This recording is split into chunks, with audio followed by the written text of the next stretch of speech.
Hey Scott, how are you? Hey, I'm doing great, Simple. I'm loving the new. I see you got a new picture on the desktop there.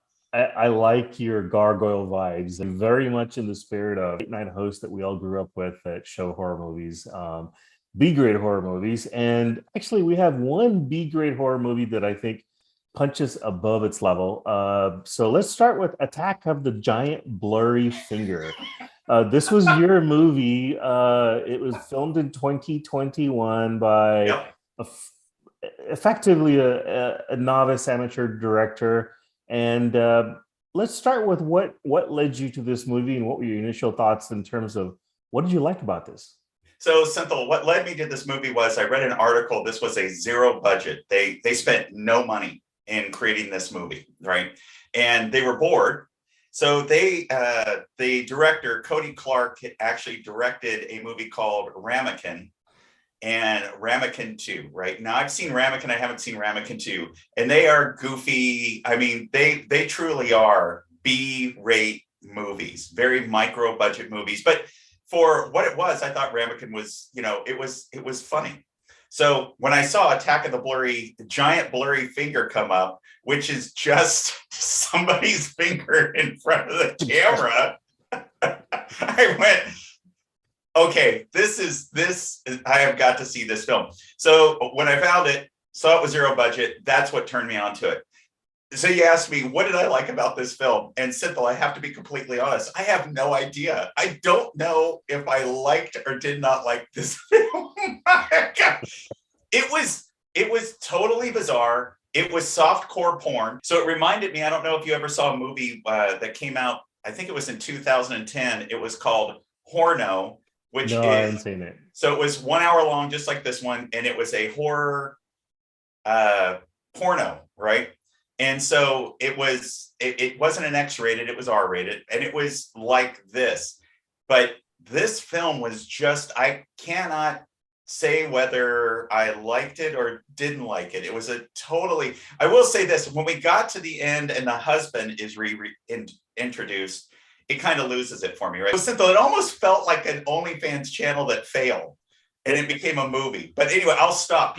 What was it about it? So you said before I we like started it. taping, you liked this film. So I'm dying to know why. The several elements about this I really like. One was that it's only an hour long. They're not taking them very seriously. Yeah, And when you look at a lot of the reviews, what really turned people off is it's a finger in front of the camera, which I thought was really hilarious and very creative.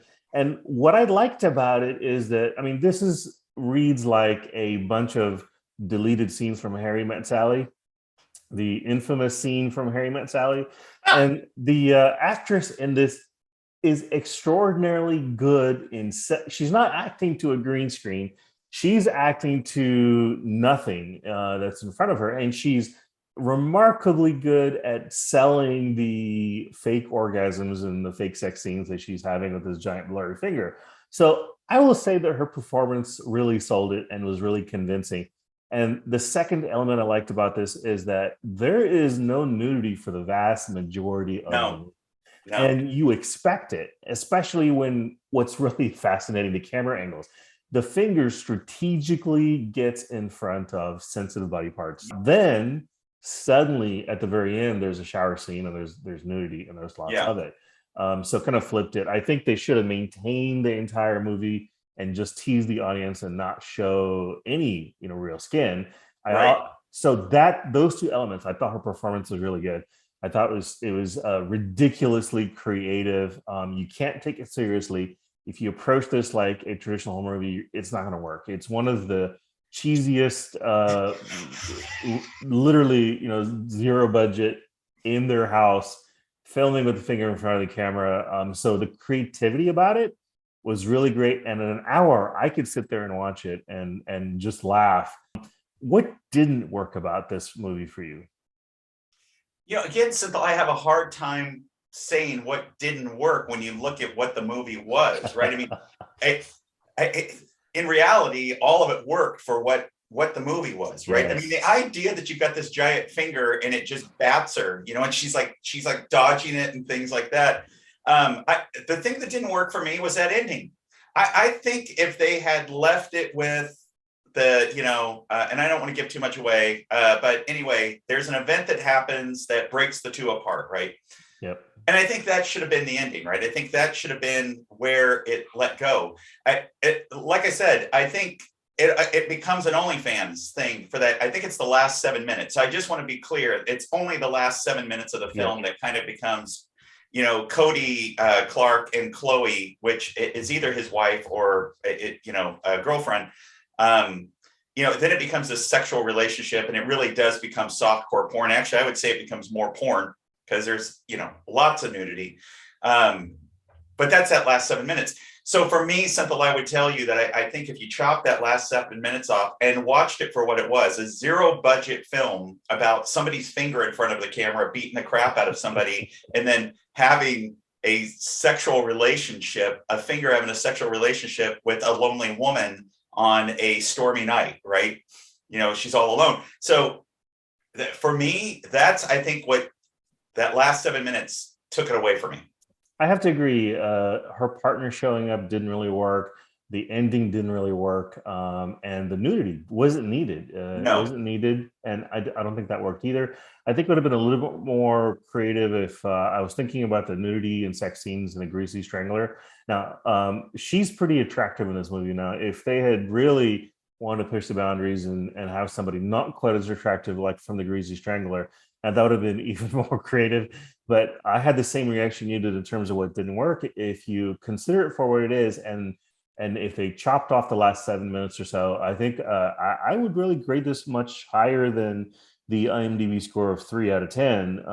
If you take it for what it is, I thought it was awesome. But you see, Cynthia, and that's where that IMDb score is. Look, people are grading that based on, it was zero budget. And that's the thing is, I think a lot of people on IMDb, well, I know this for a fact, you're not actually going to read about what the movie was or why they made the film or what the budget was. So if you look at that and say, hey, they did that for $0, which means to me, Cynthia, if you want to be creative, you can on no budget. Yeah, absolutely. And that's the element I liked about it. But I think this question may be a little more obvious for this movie, but what elements about this movie gave you the small budget vibes, and did anything about it exceed its small budget approach? No, nothing exceeded it. And I think that was on purpose. It's absolutely on purpose, right? They were going for mindless, we're bored out of our mind in lockdown during a pandemic. Yep. What can we do that just breaks the monotony? And so for me, if you look at this, Cynthia, and say, for what it is, I agree with you, zero budget for an hour. I actually laughed at many, especially when the big, the battle is happening and she attacks him with a piece of paper, right? I thought that was so funny. It was paper cuts, right? To your finger. It was paper cuts. That's how she's knocking him out. The other thing, Cynthia, that I liked about this film from a low budget sense was the way that exactly what you said, where they were using the finger to block out the nudity. It felt like a Naked Gun kind of thing, right? When they hold up the two melons, it had that vibe. So, I mean, the whole movie is low budget. It felt low budget, but that's what it was for. And it worked. In fact, I read that they filmed it with an iPhone. So yes, they filmed with an iPhone. The fight scenes were just so fantastic. The sound effects that really worked. The obvious ketchup for blood. Yes, it's effective for what it is. I think it's effective, and I would absolutely. I thought so too. What about this would you take away for the movie we're going to be developing? Cynthia, I'll tell you what I take away from it is, again, what I said earlier, look what you can do for no money. And I would recommend this. I would tell people that it kind of fell off near the end, but I would absolutely recommend it. I would encourage all of our small budget fans to take a look and see how creative you can be. What about you, Scott? Would you recommend this or not? I don't know. It's just one of those ones. You know what?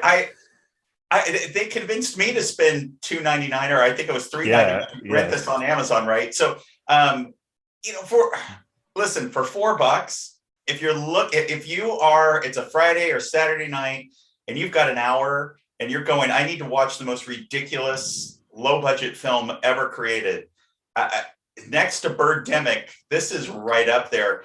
And why I would say to watch it, Senthil, especially if you're somebody looking and saying, I can't do a film, I can't do this, I can't do that, I don't have any money. Watch it for the very fact that these two made a film, zero budget, with an iPhone that is on Amazon for $3.99, and we bought it. So we rented it. So that just says there's an audience for everything.